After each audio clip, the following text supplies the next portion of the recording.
Imagine waking in a world where taking a hot bath might end your life. In medieval England, around the year 1348, cleanliness carried a frightening reputation. Physicians warned that warm water opened the pores of the body, exposing them to invisible poisons drifting through the air. What modern people call hygiene, they feared as vulnerability.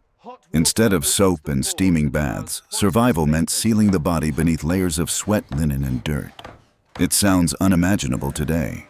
Yet for millions living in medieval towns and villages, avoiding water was not ignorance.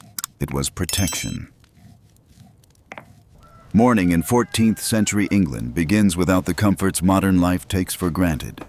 No pipes groan with running water. No tiled bathroom waits nearby. In a modest London house or a drafty manor in Yorkshire, the first sensation of the day is cold air pressing through wooden shutters and thatched roofs. You rise from a narrow bed and step onto a floor layered with rushes, bundles of straw mixed with dried herbs. Lavender and mint were once scattered there to sweeten the air, but weeks of foot traffic have crushed them into something darker. A blend of sweetness, damp rot, and lingering smoke from last night's hearth fire. By the bedside sits a shallow basin. Inside is water drawn the night before from a well or nearby stream. It is icy now. A rough cloth is dipped into the basin and used to wipe the face and hands. Perhaps the neck if the chill can be endured.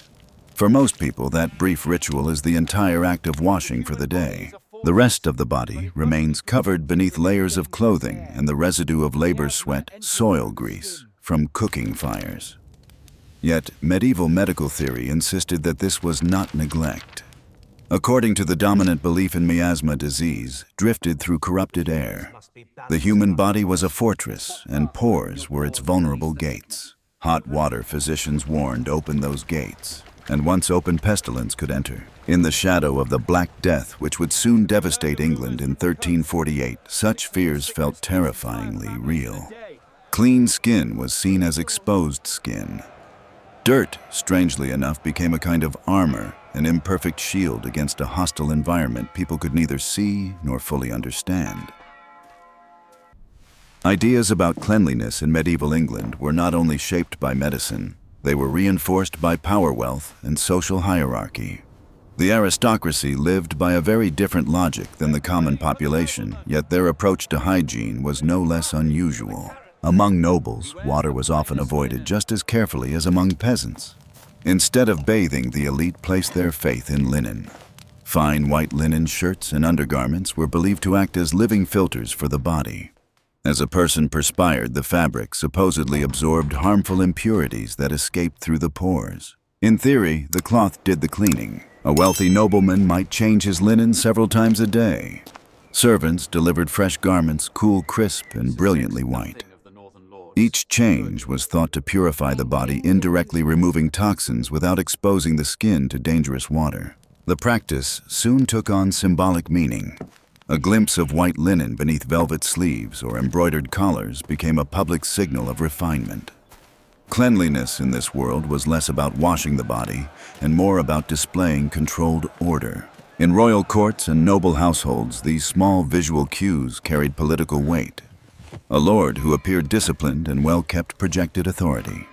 Personal presentation helped reinforce hierarchy in a society where rank determined nearly every aspect of life. Yet this system revealed the deep inequalities of medieval England. Linen was expensive, and most people owned very little of it. Peasants might wear the same garment for weeks before it could be washed or replaced. For them, the noble ritual of changing linen multiple times a day was unimaginable luxury. Hygiene, like power itself, was unevenly distributed. While the aristocracy displayed cleanliness through linen and perfume, the realities of daily life for ordinary people were far harsher. One of the most painful reminders of this divide could be found in the human mouth. Dental care in medieval England was not preventative. It was reactive and often brutal. There were no toothbrushes in the modern sense. Instead, people scrubbed their teeth using coarse cloth dipped into abrasive mixtures made from ground salt, crushed bone charcoal, and bitter herbs. The paste scraped away residue, but it also damaged enamel and inflamed the gums. The process was uncomfortable at best. At worst, it barely slowed decay. Sugar consumption had begun to rise in wealthy households through imported trade goods, and poor diets often left teeth weak and vulnerable. When pain began, medieval medicine offered a terrifying explanation: the tooth worm. According to widespread belief, a tiny worm burrowed inside the tooth and gnawed at the root. Treatments ranged from herbal fumigations meant to drive the creature out to the final solution, a visit to the barber surgeon. Barber surgeons occupied a strange position in medieval society. They cut hair, performed minor surgeries, and removed teeth. Their tools were simple iron pliers, blades, and force. There was no anesthesia. A suffering patient would sit in a wooden chair while the surgeon gripped the tooth and pulled hard. Sometimes the tooth came free immediately. Sometimes it shattered. Blood followed either way. Pain was expected. Across medieval England, smiles were rarely perfect. Teeth were often missing, cracked, or darkened by years of wear.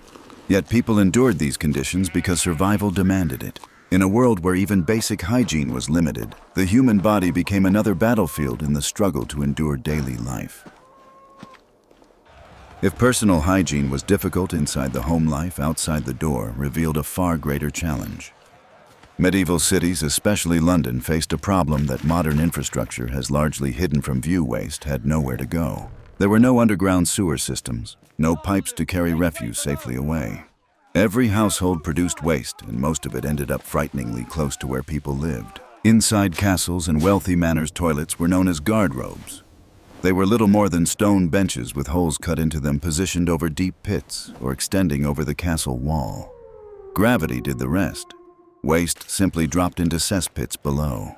During the summer months, the smell rising from these pits could be overwhelming. The fumes stung the eyes and burned the throat. Yet even here, medieval ingenuity found a strange advantage. Noble families often hung their expensive garments, velvet cloaks, fur-lined coats, silk robes inside the guardrobe chamber. The rising ammonia fumes from human waste helped kill fleas and moths. In effect, the toilet doubled as a fumigation chamber. Beyond castle walls, the streets of medieval London were far worse. Most common households relied on buckets or small wooden tubs. When full, the contents were dumped into backyard pits, or more often straight into the street gutter. From upper-story windows, people sometimes shouted a warning before tossing waste outside. But warnings were not always given. Over time, layers of mud, animal manure, rotting food, and human refuse built up along narrow alleyways. Animals wandered freely through the streets, especially pigs, which consumed scraps and helped reduce some of the city's endless garbage. To survive in such an environment meant adapting to constant smells, sights, and hazards that modern cities have almost entirely erased. The burden of keeping medieval cities even partially livable fell on a group of laborers rarely celebrated in history, the gong farmers. Their work began after sunset. By law, they were allowed to operate only at night so that respectable citizens would not have to witness the unpleasant reality of waste removal. Under cover of darkness, these men descended into cesspits beneath houses and alleyways. Armed with shovels and buckets, they hauled out thick layers of human waste by hand. The work was suffocating and dangerous. Toxic gases accumulated in these pits, and many workers collapsed without warning. Some never climbed out again. Yet their labor prevented entire neighborhoods from becoming uninhabitable. Above ground, other workers, known as muckrakers, scraped waste from the streets, pushing it toward drainage ditches or riverbanks. Animals continued their quiet role as well: pigs devouring discarded scraps, dogs scavenging the edges of marketplaces. Even so, the smell of a medieval city became legendary among travelers. Visitors described it as overwhelming, a mixture of rotting straw, animal dung smoke from cooking fires, and the sharp chemical stench of nearby industries. Tanneries were among the worst offenders. Leather workers relied on vats filled with urine and dog feces to soften hides. The process produced a powerful odor that drifted through entire districts. You did not simply walk through a medieval city. You inhaled it, and when nature called, there was no soft paper waiting nearby. The wealthy might use scraps of wool or linen. Most people relied on moss, hay leaves, or straw materials that were rough, unreliable, and often reused. In a world like this, complete cleanliness was nearly impossible. Living under these conditions created consequences that shaped medieval life in ways people of the time barely understood. One of the most widespread effects was the near-universal presence of intestinal parasites. Worms thrived in environments where sanitation was limited and food could easily become contaminated. Many people carried these organisms throughout their lives without realizing it. Chronic fatigue, stomach pain, and swollen bellies were common symptoms, yet they were rarely connected to hygiene. Instead, such discomforts were simply accepted as part of everyday existence. Despite these challenges, medieval people were not passive victims of their environment. They developed practical methods to fight infection and manage illness using the knowledge available to them. Vinegar, garlic, alcohol, and certain plant resins were widely used as disinfectants. Wounds were often washed with wine. Surgical tools were heated in fire before use, not because people understood bacteria, but because heat was associated with purification. These techniques did not eliminate disease, but they sometimes helped enough to save lives. What emerges from the story of medieval hygiene is not a portrait of ignorance, but one of resilience. People lived within severe technological limits. Access to clean water was difficult. Fuel for heating water was expensive. Soap was rare and medical theory incomplete. Yet even within those constraints, individuals still pursued dignity. Floors were swept. Linen was changed when possible. Hair was combed. Rooms were filled with herbs to soften harsh smells. History often remembers medieval cities for their filth. But beneath that image lies a deeper truth. For the people who lived there, every small act of order, every clean cloth, every swept floor was part of a daily struggle to preserve humanity inside a world defined by survival.